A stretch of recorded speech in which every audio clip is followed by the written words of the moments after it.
Hello everybody, అందరికీ నమస్కారం అండి. ఆంధ్రప్రదేశ్ రాష్ట్రం నుంచి తెలుగు మరియు సంస్కృత అకాడమీ వారు విడుదల చేసిన విద్యా దృక్పథాలు అనే ఈ అకాడమీ పుస్తకం నుంచి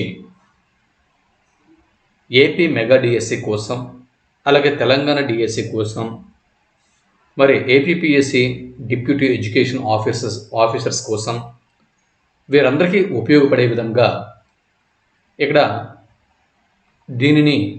ఈ పుస్తకంని మీ ముందుకి తీసుకువస్తున్నాను.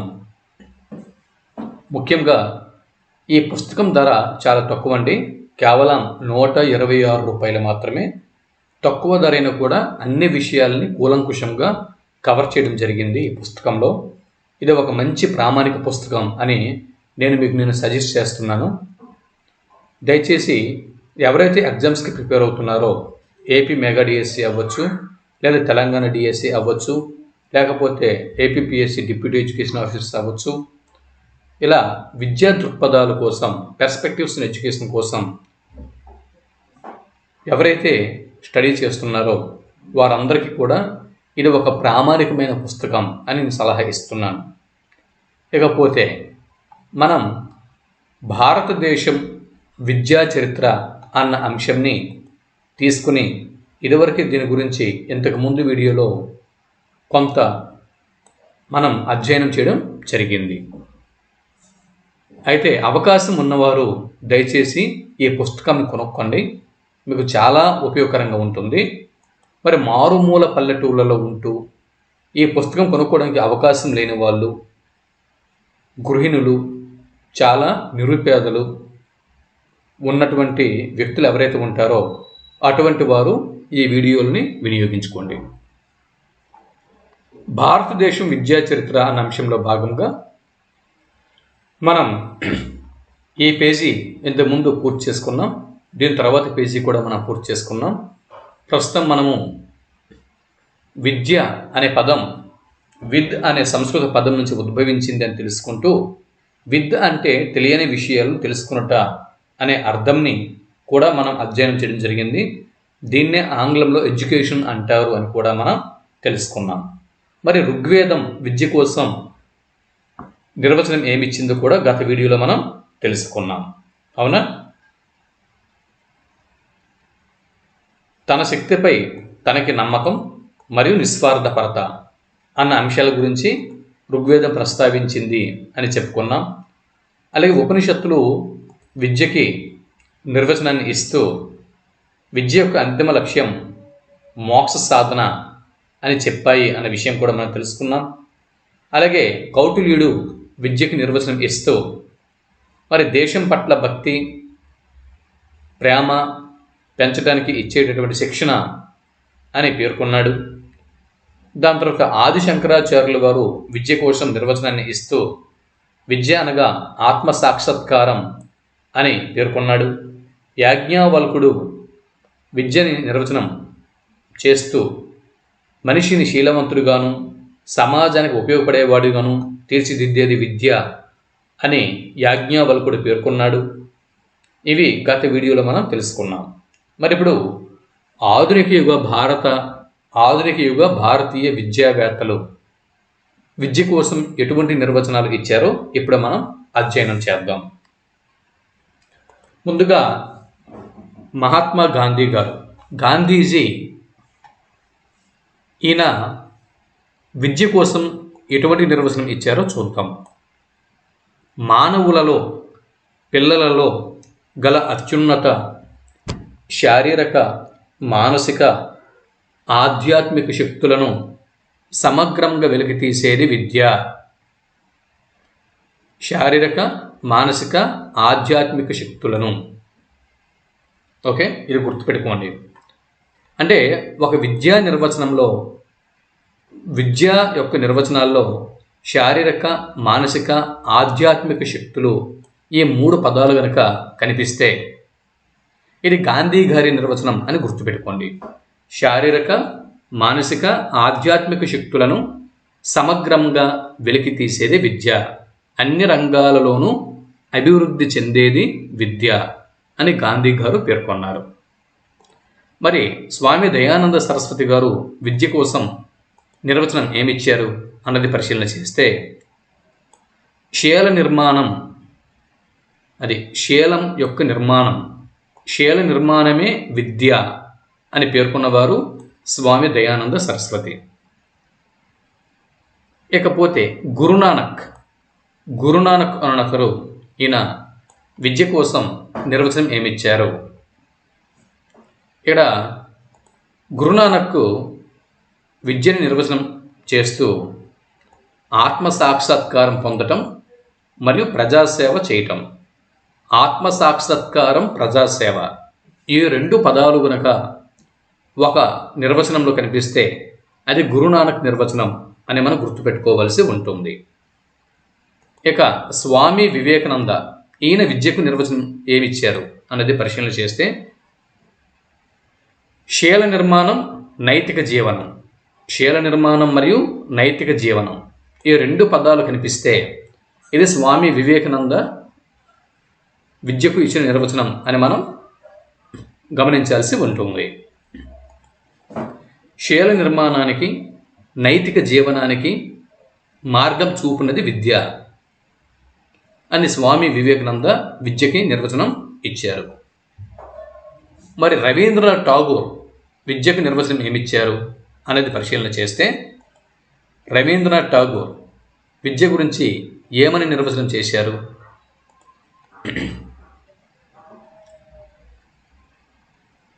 విద్య మానవునికి ప్రకృతితో సంఘీభావం నేర్పి, మనిషికి ప్రకృతితో సంఘీభావం నేర్పి నిజమైన సత్యములను కనుగొని ఆత్మకు వెలుగునిచ్చి ప్రేమను పెంచి జీవితానికి అర్థం కల్పించడానికి తోడ్పడుతుంది అని రవీంద్రనాథ్ ఠాగూర్ విద్యను ఇలా నిర్వచించారు. ఇకపోతే ప్రకృతితో మానవునికి గల సంఘీభావం, ఈ పదం కనిపిస్తే ఇది రవీంద్రనాథ్ ఠాగూర్, విశ్వకవి రవీంద్రనాథ్ ఠాగూర్ యొక్క నిర్వచనం అని మనం గుర్తించాల్సి ఉంటుంది. మానవునికి ప్రకృతితో సంఘీభావం, ఇవి కనిపిస్తే కనుక, ఈ పదాలు కనిపిస్తే ఇది రవీంద్రనాథ్ ఠాగూర్ యొక్క నిర్వచనం అని మన జవాబు గుర్తించాల్సి ఉంటుంది. ఇకపోతే అరవింద ఘోష్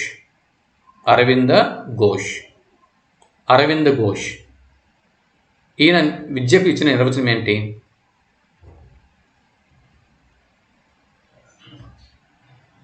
చూడండి, వికసిస్తున్నటువంటి ఆత్మకు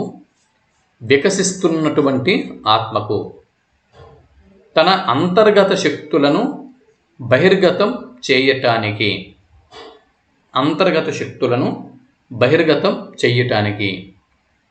వికసిస్తున్నటువంటి ఆత్మకు తన అంతర్గత శక్తులను బహిర్గతం చేయటానికి సహాయపడునది విద్య అని అరవింద ఘోష్ ఇక్కడ పేర్కోవడం జరిగింది. వికసిస్తున్న ఆత్మకు తన అంతర్గత శక్తులను బహిర్గతం చెయ్యటానికి సహాయపడునది విద్య, ఇది. ఇకపోతే కాబట్టి ఒక నిర్వచనంలో అంతర్గత శక్తులను బహిర్గతం చెయ్యటం అన్న పదాలు కనిపిస్తే ఇది అరవింద ఘోష్ నిర్వచనం అని మనం జవాబు గుర్తించాల్సి ఉంటుంది. ఇక జిడ్డు కృష్ణమూర్తి ఈయన విద్యకు ఇచ్చిన నిర్వచనం ఏమిటి?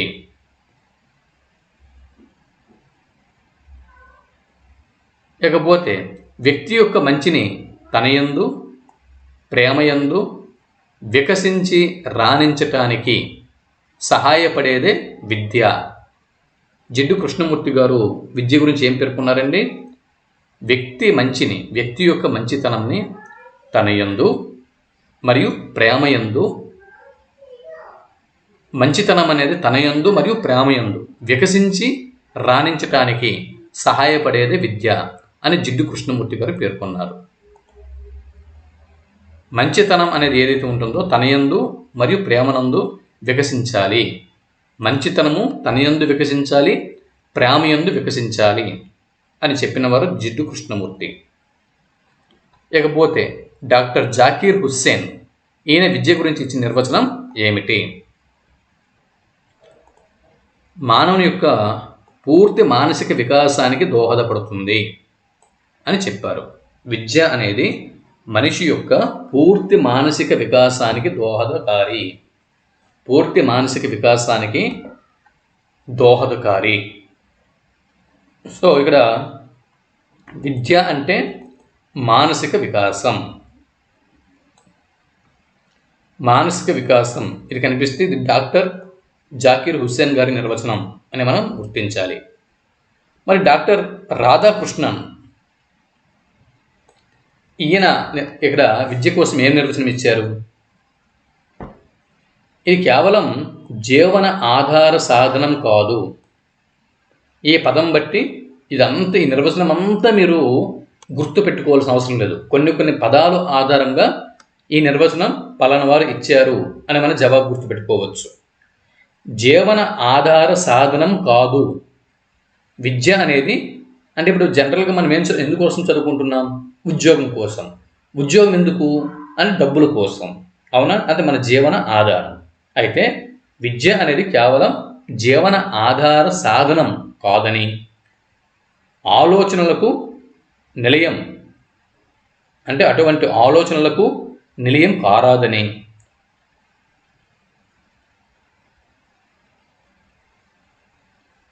విద్య ఆధ్యాత్మిక జీవనానికి మార్గదర్శనం, అంటే మార్గం కావాలి. విద్య అనేది ఆధ్యాత్మిక జీవనానికి మార్గం కావాలి. విద్య రెండవ జన్మ కావాలి. ఈ నిర్వచనం అంతా మనకు అనవసరం అండి, కొన్ని పదాలు గుర్తుపెట్టుకుందాం.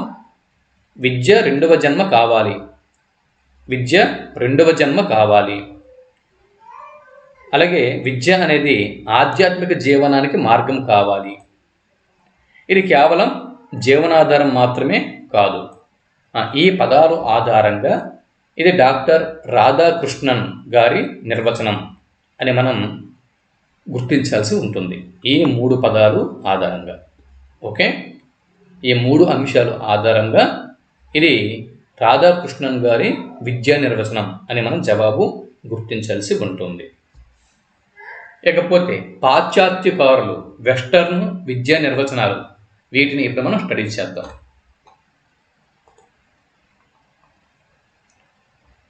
పాశ్చాత్య దేశాలలో విద్యా భావన 2 ముఖ్యమైన తాత్విక దృక్పథాలపై రూపొందించబడింది. 2 ముఖ్యమైన తాత్విక దృక్పథాలపై రూపొందించబడింది. అవేంటంటే, ఒకటి మానవుడు హేతుబద్ధమైన జీవి మరియు ఇంద్రియ వాంఛలకు ప్రాధాన్యతను ఇచ్చువాడు అనేది గ్రీకు తాత్వికుల యొక్క వాదన. ఇది మొదటి వాదన. ఇది గ్రీకు తాత్వికుల వాదన.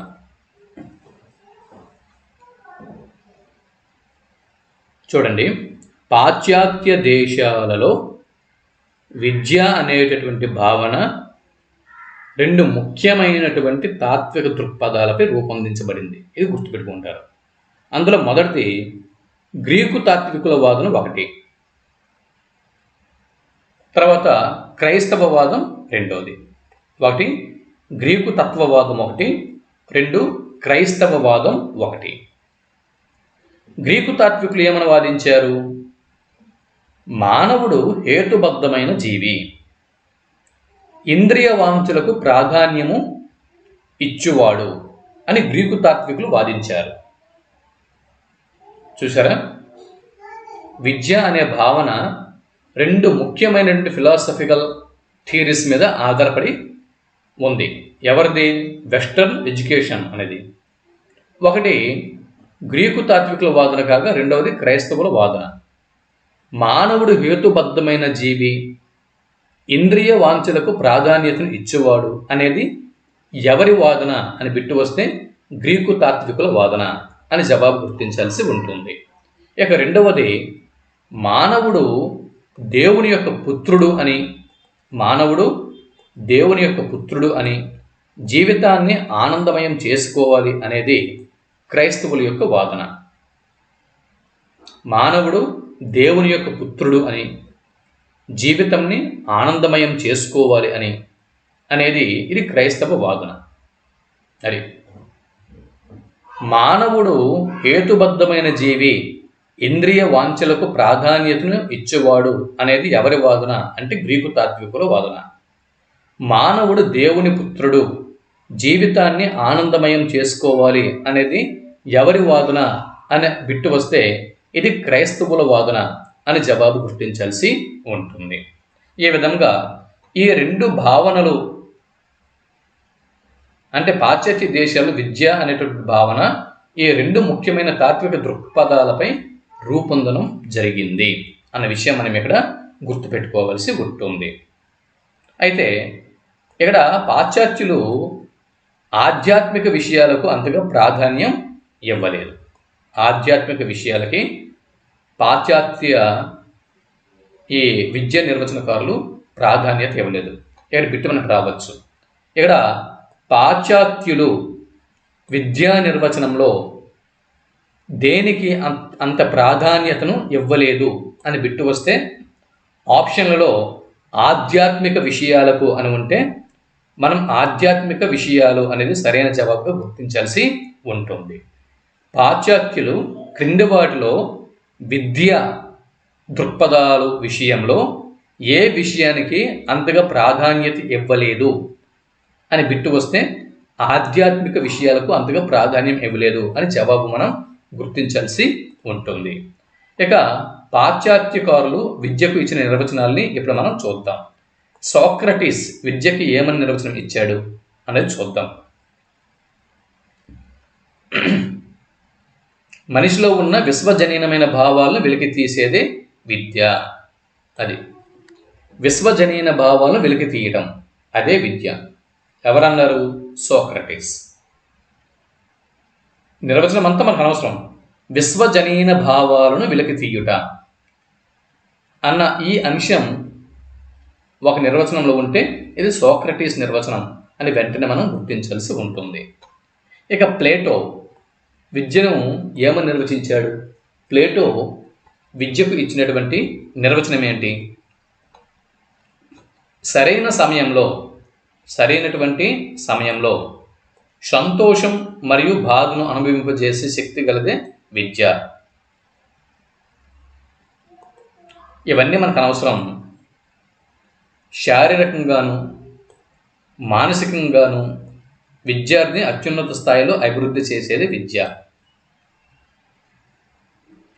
శారీరకంగాను మానసికంగాను విద్యార్థిని అభివృద్ధి చేసేది విద్య. అంటే ఒక విద్యార్థిని శారీరకంగా మానసికంగా అభివృద్ధి చేస్తే అదే విద్య అని ఎవరన్నారండి? ప్లేటో. ఈ నిర్వచనాలు మీరు ఒకరోజు వీడియో చూసి క్లోజ్ చేసేస్తే గుర్తుండవండి. ఎగ్జామ్కి వెళ్ళినంత వరకు, డిఎస్సి ఎగ్జామినేషన్ హాల్కి వెళ్ళినంత వరకు, ఎగ్జామ్ అటెండ్ చేసినంత వరకు ఈ నిర్వచనాలని మళ్ళీ ఎప్పుడు పడితే అప్పుడు మనం రివిజన్ చేస్తూ ఉంటేనే గుర్తుంటాయి తప్ప ఆ వీడియో చూసేసాం ఇదంతా కన్ఫ్యూజ్గా ఉండి ఇదేం అర్థం కావట్లేదు అంటే కనుక మీరు ఈ నిర్వచనాల నుంచి బిట్స్ వస్తే మార్కుల్ని పోగొట్టుకుంటారు. సో మరి విద్యా నిర్వచనాల నుంచి బిట్స్ వస్తే మరి ఏం చెయ్యాలి అంటే ఎగ్జామ్కి వెళ్ళినంత వరకు కూడా రోజు ఈ నిర్వచనాల్ని మీరు బట్టి పట్టాల్సిందే, మర్చిపోకుండా వీటిని చూసుకుంటూ ఉండాల్సిందే. దానికి మించి మరొక ఆప్షన్ లేదు. ఇకపోతే అరిస్టాటిల్ దృఢమైన శరీరంలో దృఢమైన మనస్సు ఏర్పరుచున్నది విద్య అని నిర్వచించాడు. కాబట్టి దృఢమైన శరీరంలో దృఢమైన మనస్సు, ఇది ఇలా దృఢమైన శరీరంలో దృఢమైన మనస్సు అన్న వాక్యం కనిపిస్తే గనక ఇది అరిస్టాటిల్ నిర్వచనం అని మీరు తప్పకుండా గుర్తించాల్సి ఉంటుంది. చూడండి, మానవునికి విద్య అనేది పుట్టుకతోనే ప్రారంభమవుతుంది. అనుభవాలే మానసిక భావాలకు కారణం.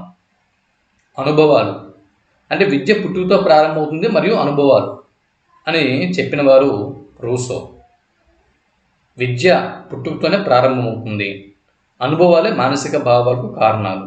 అంటే ఒక నిర్వచనంలో అనుభవాలు అన్న ప్రాధాన్యత అంశం కనిపిస్తే అది రూసో గారి నిర్వచనం అని జవాబు మనం గుర్తించాల్సి ఉంటుంది. ఇక ఫ్రోబెల్ విద్యను ఏమని నిర్వచించారు?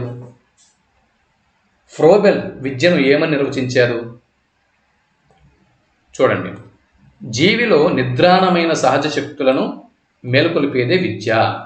నిద్రాణమైన సహజ శక్తులను మేలుకొలిపేది, సింపుల్. నిద్రలో ఉన్న సహజ శక్తుల్ని నిద్రలేపేది విద్య. నిద్రలో ఉన్నటువంటి సహజ శక్తుల్ని నిద్రలేపేది విద్య. ఎవరన్నారు? ఫ్రోబెల్. సో ఫ్రోబెల్ అనగానే నిద్ర మనకు గుర్తుకు రావాలి. ఫ్రోబెల్ అనగానే మనకి ఏం గుర్తుకు రావాలి? నిద్ర. ఓకేనా? ఎగ్జామినేషన్ హాల్లో నిద్రపోకండి, జస్ట్ ఫ్రోబెల్, నిద్ర అన్న పదం కనిపిస్తే ఫ్రోబెల్ అని మనకి గుర్తుకు రావాలి. ఇకపోతే రెడెన్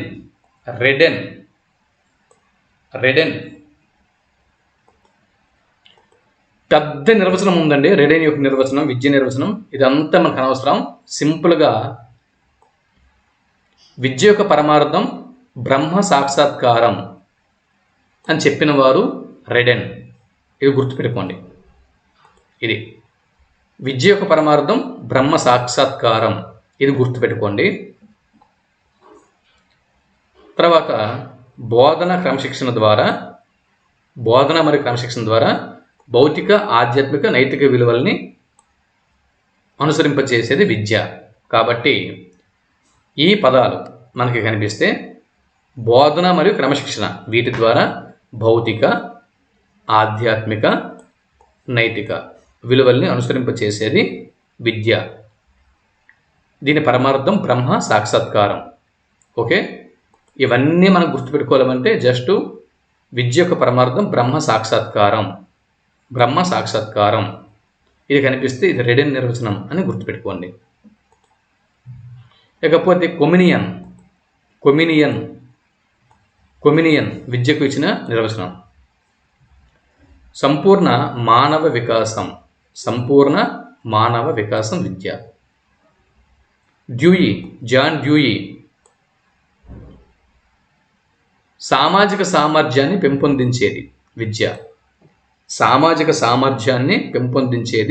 విద్య. ఎమర్సన్ మనస్సును నియంత్రించేది విద్య అని పేర్కొన్నాడు. హెర్బర్ట్ నైతిక వికాసాన్ని అభివృద్ధి చేసేది విద్య అని చెప్పాడు. స్పెన్సర్ సంపూర్ణ జీవనానికి తయారు చేసేది విద్య. సంపూర్ణ జీవనం దీనికి రెడీ చేసేది విద్య అని స్పెన్సర్ పేర్కొన్నాడు. మళ్ళీ చెబుతున్నాను, ఎగ్జామ్కి వెళ్ళినంత వరకు కూడా ఈ విద్యా నిర్వచనాలని మీరు రోజు చూస్తూ ఉంటేనే గుర్తుంటాయి. ఓకేనా? కనీసం వారంకి ఒకసారైనా కూడా, 10 రోజులకు ఒకసారైనా కూడా వీటిని రివిజన్ చేసుకోకపోతే ఇవి గుర్తుండవు. ఎక్కడి నుంచి బిట్ కంపల్సరిగా తప్పు పెట్టి వస్తారు ఎగ్జామినేషన్ హాల్ నుంచి. మరి ఎక్కడి నుంచి బిట్టు వదలకూడదంటే రోజు వీటిని ప్రాక్టీస్ చేయాలి, విద్యా నిర్వచనాలని. ఓకే, విద్యా నిర్వచనాలు మాత్రం రోజు ప్రాక్టీస్ చేయండి, మిగిలినవి అక్కర్లేదు, గుర్తుంటాయి మీకు. విద్య యొక్క రకాలు ఇప్పుడు మనం చూద్దాం. విద్య యొక్క రకాలు.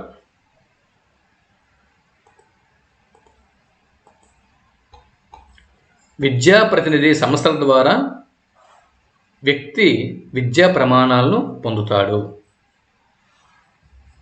విద్యా ప్రతినిధి ఎవరు? విద్యార్థి. ఇతడు విద్యా సంస్థల ద్వారా విద్యా ప్రమాణాలని పొందుతాడు. చదువుని నేర్చుకోని వారు కూడా, అంటే ఇల్లిటరసీ పర్సన్, ఎవరైతే నిరక్షరాస్యులు, చదువు నేర్చుకోని వారు లేదా నిరక్షరాస్యులు కూడా తమ జీవితానికి అవసరమైన విజ్ఞానాన్ని సమాజంలోని వివిధ వ్యక్తుల ద్వారా మరియు సంస్థల ద్వారా పొందుతూ ఉంటారు. విద్యాభ్యాసన అనేది క్రింది విధాలుగా రూపొందించబడింది. చూడండి, ఇక్కడ విద్యని 3 రకాలుగా వర్గీకరణ చేయవచ్చు. ఒకటి నియత విద్య, దీన్ని ఇంగ్లీష్లో ఫార్మల్ ఎడ్యుకేషన్ అంటారు. అనియత విద్య దీన్ని నాన్ ఫార్మల్ ఎడ్యుకేషన్ అని ఇంగ్లీష్లో అంటారు. అలాగే యాదృచ్ఛిక విద్య దీన్ని ఇన్ఫార్మల్ అంటారు. Formal, non formal, informal. Formal నియత విద్య, నాన్ ఫార్మల్ అనియత విద్య, ఇన్ఫార్మల్ యాదృచ్ఛిక విద్య. ఇప్పుడు మొదటిది నియత విద్య గురించి చూద్దాం. నియత విద్య, నియత విద్య ఫార్మల్ ఎడ్యుకేషన్ దీన్ని చూద్దాం. పాఠశాలలు లేదా కళాశాలల ద్వారా, పాఠశాలలు లేదా కళాశాలల ద్వారా ప్రత్యక్షంగా పొందే విద్యను నియత విద్య అని చెప్పి అంటారు. నియత విద్య అని చెప్పి అంటారు. పాఠశాలలు లేదా కళాశాలల ద్వారా ప్రత్యక్షంగా పొందే విద్యను నియత విద్య అని చెప్పి అంటారు, లేదా ఫార్మల్ ఎడ్యుకేషన్ అని చెప్పి అంటారు. సింపుల్ అండి. ఎడ్యుకేషన్ అంటే ఏదైతే విద్యా సంస్థలు ఉంటాయో విద్యా సంస్థల ద్వారా పొందే విద్య నీతి విద్య. నీతి విద్యలో విద్యార్థులు విద్యాభ్యాసాన్ని పూర్తి చేసుకున్న తర్వాత సర్టిఫికేట్ని పొందుతారు. అంటే ఇక్కడ క్రమబద్ధంగా, నియమబద్ధంగా, ఉద్దేశపూర్వకంగా, ప్రత్యేక నిబంధనలతో ఏర్పాటు చేయబడి ఉంటుంది. బిట్టు మీకు రావచ్చు. క్రమబద్ధంగా, నియమబద్ధంగా, ఉద్దేశపూర్వకంగా, ప్రత్యేక నిబంధనలతో ఏర్పాటు చేయబడి ఉన్నటువంటి విద్యని ఏమంటారు అంటే నియత విద్య లేదా ఫార్మల్ ఎడ్యుకేషన్ అని చెప్పి అంటారు. విద్యా లక్ష్యాలు మరియు ప్రణాళిక తప్పనిసరిగా పాటిస్తూ, విద్యా లక్ష్యాలు, విద్యా ప్రణాళిక తప్పనిసరిగా పాటిస్తూ బోధన అభ్యసన అనేది తరగతి గదిలో జరుగుతూ ఉంటుంది. ఉపాధ్యాయులు, విద్యార్థులు ఇరువైపుల నుంచి కూడా క్రమశిక్షణ అనేది ఉంటుంది. ఇలా ఉపాధ్యాయులు మరియు విద్యార్థులు క్రమశిక్షణను పాటిస్తూ నిర్దేశించిన లక్ష్యాలను సాధిస్తారు. బోధనా విషయం, బోధనా పద్ధతులు, బోధనా లక్ష్యాలు, బోధించువారు, బోధించే ప్రదేశం ముందే నిర్దేశింపబడి ఉంటాయి. విద్యార్థి వయస్సు, మానసిక పరిస్థితులను బట్టి పాఠ్యాంశాలు అనేవి ఉంటాయి. అంతే కదా. ఎల్కేజీ వయస్సు మరియు ఎల్కేజీ మానసిక పరిస్థితి విద్యార్థులు ఒక విధంగా ఉంటుంది. 10th క్లాస్కి వస్తేప్పటికి విద్యార్థి వయస్సు, విద్యార్థి మానసిక పరిస్థితి ఇంకోలాగా ఉంటాయి. డిగ్రీకి వెళ్ళినప్పటికీ విద్యార్థి వయస్సు, మానసిక పరిస్థితులు మరోలాగా ఉంటాయి. పీజీకి వెళ్ళినప్పుడు మరోలాగా ఉంటాయి. కాబట్టి విద్యార్థి వయస్సు, మానసిక పరిస్థితులను బట్టి పాఠ్యాంశాల నిర్మాణం అనేది ఇక్కడ ఉంటుంది. ఇది నియత విద్య. అలాగే అనియత విద్య.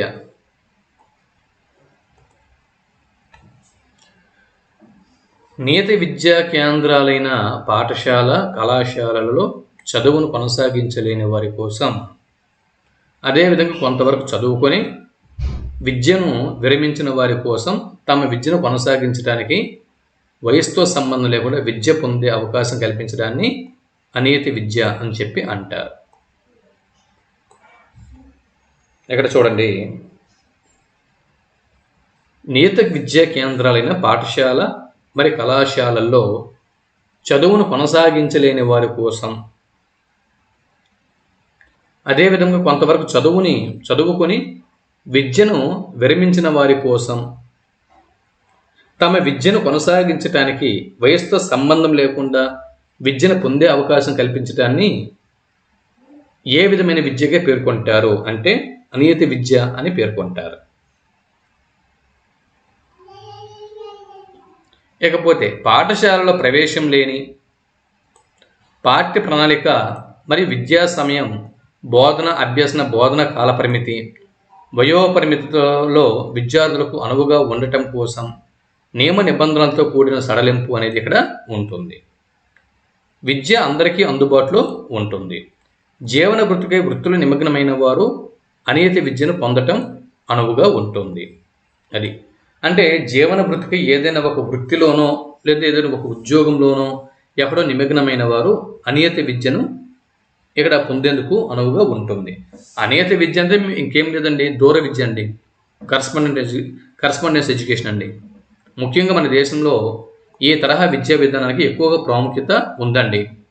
దూర విద్యా కేంద్రాలు, ఓపెన్ యూనివర్సిటీసు, అలాగే పోస్టల్ ట్యూషన్, పరిచయ తరగతులు, వేసవి తరగతులు, టీవీ రేడియో కార్యక్రమాలు, ఓపెన్ యూనివర్సిటీ, ఓపెన్ స్కూల్, అలాగే నైట్ స్కూల్స్, వయోజన విద్యా కేంద్రాలు, ఇవన్నీ కూడా అనియత విద్యా పరిధిలోకి వస్తాయి. ఇకపోతే యాదృచ్ఛిక విద్య, దీన్నే ఇన్ఫార్మల్ ఎడ్యుకేషన్ అని చెప్పి అంటాము. వ్యక్తి కుటుంబంలోనూ సంఘంలోనూ ఆయా నిర్ణయాలకు అనుగుణంగా జీవిస్తూ తనకు తెలియకుండానే సహజ పద్ధతులను, అనుభవాల ద్వారా తన ప్రవర్తనను సరిదిద్దుకునే విద్యను యాదృచ్ఛిక విద్య అని చెప్పి అంటారు. సామాజిక సంస్థలైన కుటుంబము, గ్రంథాలయాలు, సినిమాలు, టీవీ మొదలైన మాధ్యమాల ద్వారా మనిషి సంస్కరింపబడతాడు. ఇక్కడ ఓకే, ఇది. సో ఈ వీడియోలో మనం ఏమేమి తెలుసుకున్నాం అంటే, ఆధునిక యుగ భారతీయ విద్యావేత్తలు ఇచ్చిన విద్య నిర్వచనాల గురించి తెలుసుకున్నాం. అలాగే పాశ్చాత్యులు లేదా వెస్టర్న్ విద్యావేత్తలు ఇచ్చినటువంటి విద్య నిర్వచనాల గురించి మనం తెలుసుకున్నాం. అలాగే దీనిలో భాగంగా